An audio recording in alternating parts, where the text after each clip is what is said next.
We've got a really rich text to work with here. We're drawing insights from historical accounts, plagues, persecutions, Yeah, and ancient Greek myths. and foundational Christian texts, too. It's quite a journey through centuries of human behavior, all sort of distilled for you. So let's jump right in. Let's unpack the anatomy of persecution. Okay, anatomy of persecution. Where do we start? What's the first piece? Well, the first stereotype we nearly always encounter is this idea of the unraveling of order. The unraveling of order. Yeah, this is where big crises, think epidemics, droughts, huge political turmoil, they lead to this terrifying loss of differences in society. Loss of differences. What does that mean exactly? It means the normal hierarchies, they just collapse. Mm-hmm. Social roles get all blurry, everything becomes confusing, chaotic, almost eerily uniform. Right, it's not just chaos. It's like everything becomes the same, undifferentiated. The usual social cues, the moral boundaries that keep things orderly, they just vanish. Precisely. And when everyone is sort of equally anonymous in suffering, that's when this desperate search often begins for a new unifying difference, a victim. And we see this played out so vividly in history, don't we? Like the Black Death in northern France, 1349, 1350. Oh, absolutely. Guillaume de Machaut described just unimaginable deaths. It plunged society into this widespread hysteria. People dying in huge numbers, all the traditional structures just crumbling. Yeah. And there's another account, a Portuguese monk, Feco de Santa Maria. In 1697, he wrote about a kingdom thrown into extreme confusion. What did he say? Things like laws are no longer obeyed. Business comes to a halt. Families lose coherence. It was a complete breakdown, not just of order, but of, like, meaning itself. Wow. And it's not Well- just obscure monks, right? Famous writers picked up on this too. Oh, yeah. You find similar stuff in Thucydides, Boccaccio, Shakespeare even, Mm. all illustrating this profound societal collapse during plagues. It's a recurring theme. Okay, so everything's in chaos, distinctions vanish. Yeah. What happens next? If everything's dissolving into sameness, the human mind must, like, desperately need to find a way to reestablish some order, right? Some meaning. Exactly. And that leads us straight to the second stereotype, the search for a cause. Ah, the blame game. Pretty much, in the face of this overwhelming chaos, people instinctively look for an accessible human cause, someone to blame. And this drives those stereotypical accusations, doesn't it? Designed to blame just a few individuals for these massive societal problems. Now, what's really fascinating and kind of disturbing is how these accusations almost always involve violating the absolute strictest taboos. Why is that? Why the taboos? Well, it seems to bridge the gap. It connects a seemingly small individual or group to a monumental disaster, makes the blame feel bigger, more potent. Can you give an example? Machaut, again, with the Black Death. Yeah. He gives this chilling description of Jews and even Christian accomplices being accused of poisoning rivers to cause the plague. Poisoning rivers, the scale is... Incredible, right? He claimed 10 times 100,000 died from it. The accusation has to match the scale of the disaster, even if it's impossible. So it grounds the scapegoating in something that sounds weirdly more plausible than just magic, even though it's totally baseless. Exactly. It makes it feel more real, more human in a twisted way. It's incredibly insidious. And it's not just medieval history, right? You mentioned fables, too. Yeah, La Fontaine's fable, Animals Sickened by the Plague. It perfectly captures this so-called logic. How so? Well, the weakest animal, the ass, gets blamed for the collective guilt. It just demonstrates perfectly how societies identify and punish the supposedly guilty, often the most vulnerable. And the types of accusations themselves are telling, aren't they? Absolutely. Violent crimes against kings, fathers, children, sexual crimes, rape, incest, bestiality, Right. religious crimes, profaning the host. Things that attack the very foundation of the social order. Precisely. They target the core values and structures. And you mentioned that shift from magic accusations to things like poisoning. Yeah. Paradoxically, that made it even easier to attribute huge destruction to a small, hidden group. It didn't require believing in spells, just required believing in, well, a conspiracy, a lie. Okay, so chaos hits, people look for someone to blame, and they lash onto these extreme accusations. But who becomes the target? How are these victims chosen? Is it random? Girard argues it's definitely not random. This brings us to the third stereotype, the marks of a victim. Marks of a victim, like what? Victims possess signs of a victim. These are characteristics that make them seem different, but crucially, different outside the normal system of social differences. Different outside the system. How does that work? It means their difference itself is seen as a threat to the system. And the terrifying part is they get blamed for not being different enough in the right way. Yeah. They don't fit the established category. Okay, so what kind of characteristics are we talking about? Often physical things. Sickness, madness, genetic deformities, disabilities. Think about how language changes abnormal, becomes handicapped. But sometimes that underlying recoil, that aversion, it kind of remains, doesn't it? Yeah, subtly maybe. And it's not just physical. No, social marginality is huge. Foreigners, orphans, the poor, people on the edges. That makes sense. But you mentioned something surprising earlier. Even the powerful. Yes, paradoxically, the rich and powerful can also become victims. Monarchs, their courts, they often face a greater risk of violence in crisis times. Why them? Because their extreme difference, their power and status, can itself be perceived as threatening or out of place when the normal order breaks down. They stand out too much. Can you think of a historical example of a powerful person with these marks? Oh, definitely. Marie Antoinette during the French Revolution. A classic case. Right, despite her power. Despite her power, she was accused of incest with her son. A horrific, stereotypical accusation leveled against this powerful outsider figure during a massive national crisis. It's chilling. And Girard says these illogical accusations actually strengthen the chance of real violence. Yes, they confirm the psychosocial context. They make the persecution feel justified, almost inevitable to the persecutors. Okay, this brings us to myths. You said historical texts might show chinks and cracks in the persecutor's story. Sometimes hints of the victim's innocence slip through. But myths do the opposite. Often, yes. Myths tend to present the victims as inherently monstrous or guilty. They completely obscure the collective violence that might have been the origin. In the myth, the victim simply is the offense. Their guilt is baked in. And Oedipus Rex is a prime example. A perfect example. Think about it. Thebes suffers a plague.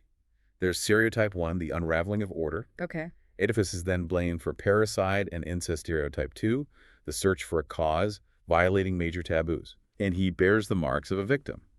He was an exposed infant, he had a physical abnormality, his feet, he's destined for expulsion. The myth makes his guilt an unquestionable fact, a divine punishment. It completely masks any possibility that he was, perhaps, a victim of collective violence himself. So the myth encodes the pattern. But then you mentioned something else, how myths transform over time. Yes, and this is maybe even more insidious. Myths subtly change. They clean up the original, often scandalous truth of collective murder. How do they clean it up? By attributing the violence to just one person, or turning it into a kind of game, or sometimes even flipping the roles of perpetrator and victim entirely. It's often a slow, unconscious process within the storytelling tradition. Can you give an example of that transformation? Sure. Think about the Aztec sun god myth. You have two gods, Nanahuatzin and Tecatistecatl, supposedly volunteering for sacrifice to create the sun and moon. Sounds noble, right? Yeah, self-sacrifice. But if you look closely, Girard points out this obscure element of constraint. There's a menacing circle of other gods watching. It hints at a disguised collective murder, not just a voluntary act. And given the historical context of Aztec sacrifice. Exactly. It makes you wonder if the myth is papering over a more coercive reality. What about the Norse myth of Balder? Ah, Balder. Okay, so the myth makes Balder invulnerable. The gods then play this supposedly inoffensive game, throwing things at him because nothing can hurt him. Fun times for the gods. Right. But then Loki, the trickster, gets involved. He guides the blind god Hor to throw mistletoe, the one thing that can harm Balder, and kills him. So Loki takes the fall. Precisely. It transforms what might have been a collective murder, everyone throwing things into a feigned lynching, where only Loki is truly guilty. It conveniently rehabilitates all the other gods. The violence gets pinned on one specific, malevolent figure. That's clever. And you mentioned Greek myths, too, the Curates and the Titans. Yeah, they offer a great contrast. The Curates, in their myth, make loud noises and clash weapons to protect the infant Zeus from his father Kronos. So the noisy armed group becomes protectors. Exactly. The potential gang of murderers is completely redefined as protectors. The myth reverses the meaning of the violent circle, totally eliminating the collective murder aspect. And the Titans. The Titans myth is much closer to the bone. They lure the child Dionysus with rattles, then they collectively murder him, roast him, and eat him. It's brutal and explicitly collective. So that version is less cleaned up? Much less. It shows a version of the story where the collective violence is still pretty raw and visible, unlike the Curates myth, which has sanitized it completely. Wow. It's incredible how these narratives can hide things in plain sight. They give you all the clues, but they frame it so you don't see the collective murder aspect disappearing. Exactly. That's why Girard says it's so hard to see what has been lost. The myths themselves prevent us from recognizing the erasure of the original violence. They make us accept the victim's guilt as the starting point. Okay, so if myths generally conceal this scapegoat mechanism, you said the Gospels do the opposite. Yes, this is Girard's really radical claim. He argues the Gospels are fundamentally different, not because the stories themselves are entirely new, they often echo mythical patterns, but because they're the first texts to explicitly reveal and condemn the scapegoat mechanism. They refuse that illusion of the victim's guilt. That's a huge claim. How do they actually do that? How do they reveal it? Well, look at the unanimous persecution of Jesus. It's laid bare.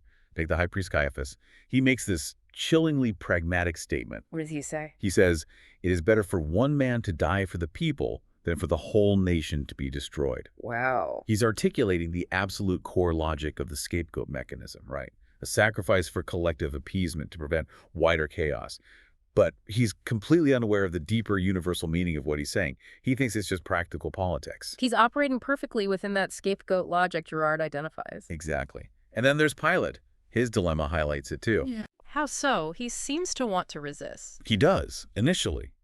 But he ultimately caves to the overwhelming, unified pressure of the crowd. Girard suggests that the detail about Pilate's wife's dream isn't really about Pilate's psychology. Ooh, what's it about then? It's more about emphasizing this intense societal pressure. It shows how irresistible that collective demand becomes when it reaches fever pitch. It's the unified crowd compelling the action, overriding individual will or conscience. Okay, that makes sense. Now, you mentioned mimetic desire earlier. Can we unpack that a bit? How does that fit in? Right, mimetic desire. It's central to Girard's thought. Put simply, it's the idea that our desires aren't really our own, or at least not originally.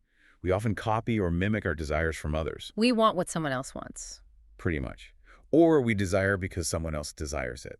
And this easily escalates into rivalry, competition, and conflict when two people desire the same exclusive thing. Okay, I think I get the basic idea.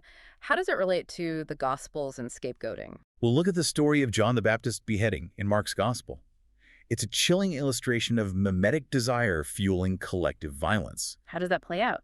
You have Herodias' desire for revenge against John. Then her daughter dances, pleasing Herod. Herod makes a rash promise. The daughter, prompted by Herodias, asks for John's head. It's a chain reaction of desires and influences. A mimetic chain. Exactly. And Herod apparently wants to save John. He recognizes his worth. But he succumbs to the pressure of his guests. The nobles, the officers, the leading figures. The elite are acting as a mimetic crowd. They expect him to keep his word, even if it's terrible. Right. Their expectation, their collective gaze, forces his hand. And John's truth, his moral challenge to Herod, ironically becomes the preferential sign that marks him for selection as the victim in this mimetic crisis. Wow. And the Gospels even show this happening on a smaller scale, like everyday scapegoating? Yes, absolutely. Peter's denial is a prime example of the quiet, almost unnoticed way it works in ordinary interactions. Peter around the fire. Yeah. He's there with the guards, trying to warm himself, trying to fit in, being with them, mimicking their behavior for acceptance. Just trying to blend in. Right. But then the servant girl challenges his belonging. You were with Jesus too. This forces his denial. And you said it's not just fear. Girard argues it's also profoundly about Peter's shame, which is a deeply mimetic feeling. He momentarily internalizes the crowd's disdain for Jesus. He adopts their perspective to save himself from being associated with the target. He mirrors their rejection. Exactly. It shows how easily we can get swept up in the collective judgment, even against our own convictions. And Jesus predicting this. Jesus saying, "You will all lose faith in me this night." Girard reads that not as a supernatural miracle, but as Jesus' clear understanding of how mimetic desire works. He sees Peter's earlier zealous affirmation, "Even if I have to die with you, I will never disown you," as itself a form of mimetic rivalry. Trying to outdo the others in loyalty. Yes. And Jesus knows that kind of mimetic zeal is fragile and likely to collapse under real pressure, leading directly to his denial. That's a fascinating reading. What about the story of the demoniac of Gerasa? That one seems really strange. It is strange, but it's incredibly revealing through this lens. You have this possessed man, or in Matthew's account, two identical men, emphasizing the multiplicity, embodying a legion. a unity of the multiple. Okay. And his behavior, self-laceration, wandering among the tombs, Girard sees this as a kind of mimicry of communal violence, like stoning or expulsion. The man is, in effect, performing the violence on himself that the community might otherwise inflict. He's embodying the community's potential violence. In a way, yes. But then comes the crucial detail, the absolute turning point. The pigs. The pigs. Jesus expels the demons into a herd of pigs, and they rush down the bank into the lake and drown. So the crowd goes over the cliff. The crowd, represented by the pigs, goes over the cliff, not the victim. The possessed man is saved, restored to the community. It's a dramatic inversion of the usual scapegoat scenario. And how do the townspeople react, the Gerasenes? Their reaction is key. They're afraid of Jesus after this cure in the drowning pigs. They ask him to leave their region. Why? He just healed someone. Because, Girard argues, their fear shows how much they relied on that demoniac for their social stability, their balance. The demons, in a way, embody the mimetic disorder that secretly structured their society. They actually preferred their contained chaos, their designated victim. To the radical cure and truth Jesus offered. Exactly. It disrupted their whole social equilibrium. They weren't ready for that kind of truth. Wow. Okay, that connects to Jesus' statement about Satan divided against himself, doesn't it? It absolutely does. Jesus says, every kingdom divided against itself is heading for ruin. Now, if Satan casts out Satan, he is divided against himself, so how can his kingdom stand? It sounds almost like a riddle. What's the deeper meaning there through Girard's lens? Well, Satan here isn't just a horned devil. It represents the principle of violence itself, the scapegoat mechanism. The mechanism is Satan. Yes. The violent expulsion, the deceit. That's what generates and maintains order in human societies, according to Girard. So if violence, Satan casts out violence through scapegoating, it does create a kind of order, but it's inherently unstable, divided against itself. It's built on a lie. And the Gospels reveal this. Yes. The Gospels expose this system for what it is. By revealing the innocence of the victim, they break the spell. This leads ultimately to the destruction of that old way of creating order, because the kingdom of God, the alternative Jesus brings, has nothing to do with expulsion or violence. It operates on truth and nonviolence. So when the Gospels use language about demons or parables, Girard suggests that's often a kind of concession, using symbolic language the audience understands, like throwing something edible to the crowd, the literal meaning of parabole, to pacify them, but encoding the deeper truth within it. The real meaning, for those eyes to see, reveals the scapegoat mechanism at work. so the enduring impact of the Gospels is this unmasking. Precisely. And this is where the concept of the paraclete comes in. The paraclete, what's that? It's the Greek word for advocate or defender. In the Gospel of John, it's the Spirit of truth that Jesus promises to send.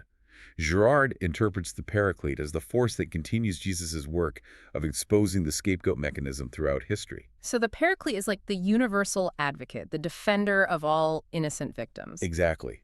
Its role is to constantly work to dissolve that fog of mythology, that false belief in the victim's necessary guilt. It reveals the truth about collective violence. And you see the Spirit working in history. Girard argues yes, gradually, subtly, over centuries, discrediting the gods of violence, forcing humanity, often kicking and screaming, to confront the truth about its own violent foundations. And Christian martyrs play a role in this. A crucial role. Like Jesus, they are witnesses. That's the literal meaning of martyr in Greek. Witnesses to what? To the innocence of the victim and the injustice of the collective violence they suffer. So their suffering isn't just passive. No, it's an active testimony. By refusing to blame their persecutors, by maintaining their innocence, they help to further demystify the scapegoat mechanism. They expose its foolish genesis, its reliance on blood-stained idols. And you think this process continues today, this demystification? Absolutely. Girard argues it takes much less time now to expose and discredit persecutors than it did in, say, the Middle Ages. Think about how quickly narratives can shift with modern media. Even powerful totalitarian systems struggle to make their scapegoating myths stick permanently. The truth, once revealed, has a way of persisting. But this revelation, this truth, isn't always welcome, is it? No, definitely not. As Girard points out, revealing the scapegoat mechanism isn't always seen as a blessing. It strips away the comfortable illusions societies have relied on for stability. Like the Gerasenes, preferring their demons. Exactly. They preferred their familiar social order, even with its built-in victim, to the radical truth that Jesus offered. It was too disruptive. And that choice during Jesus' trial, free Barabbas. A profound reminder of that resistance to truth. It wasn't just crucify him. It was actively choosing Barabbas, a figure representing violence, rebellion, the traditional scapegoat, perhaps, over the innocent truth-teller. It reveals humanity's deep, almost instinctive preference for the old, violent mechanism when faced with a crisis. But there are moments of breakthrough. Yes. Think of Saul's transformation into Paul on the road to Damascus. That question, Saul, Saul, why are you persecuting me? I am Jesus. Identifying the persecutor with the victim. It's the archetypal moment. The persecutor is forced, dramatically, to see the victim's innocence, to see Christ in the victim. That embodies the Paraclete's work in history, that sudden, shattering realization that breaks the cycle of violence, at least for that individual.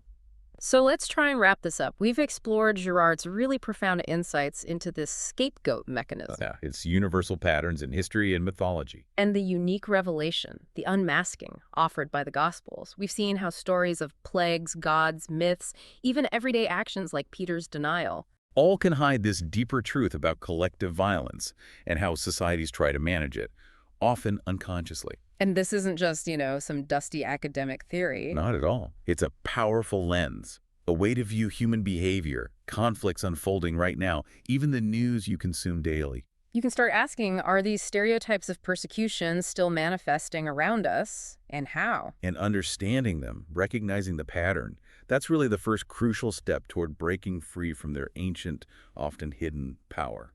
Girard himself said, "The world swarms with scapegoats. The illusion of persecution is as rampant as ever. Less tragically, perhaps, but often more cunningly than under Guillaume de Machaut." That's a sobering thought. It really is. So the question for you listening is, what unrecognized scapegoats exist in our world today? Maybe even closer to home, in our own communities, our workplaces, perhaps even in our own lives. And how might understanding this ancient mechanism help us personally to avoid participating in it, whether we realize we're doing it or not? Something to definitely think about. Thank you for diving deep with us today. Yeah, thank you. Keep questioning, keep seeking, and keep challenging the narratives that shape our world.